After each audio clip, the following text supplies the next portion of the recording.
পারবো না, সেবার কথা বলা হয়েছে। অর্থাৎ তরল জলকে সেবা করা হয়, চাকে সেবা করা হয়, ঔষধ হোমিওপ্যাথ ঔষধকে সেবা করা হয়, তাই না?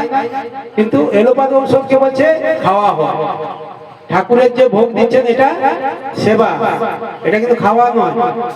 এই যে তিলক দেখছেন এটা সেবা, খাওয়া নয়। তাহলে সেবা হচ্ছে কোনটা? যেটা আমরা সহজে পেতে পারি এবং সহজে নিতে পারি। কিন্তু একটা ভাতকে যখন আপনি খাচ্ছেন তখন কিন্তু আপনাকে চিবাতে হচ্ছে, তাই না? এটা তো ঠাকুরের খাওয়া নয়, একটাকে বলেছি। তাই একাদশীতে যেহেতু আপনি কি করছেন, আপনার পাপ থেকে, কষ্ট থেকে নিজেকে ভগবানের কাছে সমর্পণ করতে যাচ্ছেন, সেখানে কি হয়, এইসব খাবার খাওয়া নিষেধ আছে, সেগুলোকে চিবিয়ে খেতে হয়। এই চিবিয়ে খাওয়াটা নিষেধ আছে।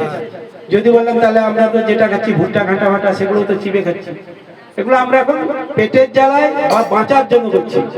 কিন্তু একাদশীর আসল উদ্দেশ্য হচ্ছে তরল খাবার, যেটা গিলে খাওয়া হয়।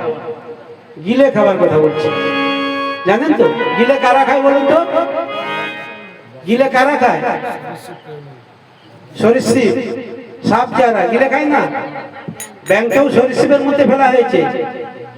ব্যাংক তো সরীসৃপ পর্যায়ে, টিকটিকি গিরগিটি সব কি সরীসৃপ।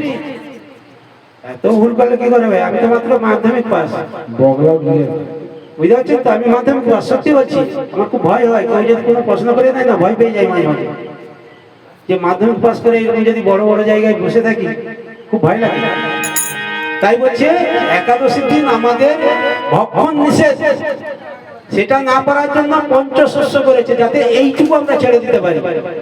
কিন্তু আসল হচ্ছে আপনি কোনো সেবা নিতে পারবেন না, এই খেতে পারবেন না, সব সেবা নেবেন। বুঝা গেল এবার? বিদায় গৌর প্রেমানন্দে।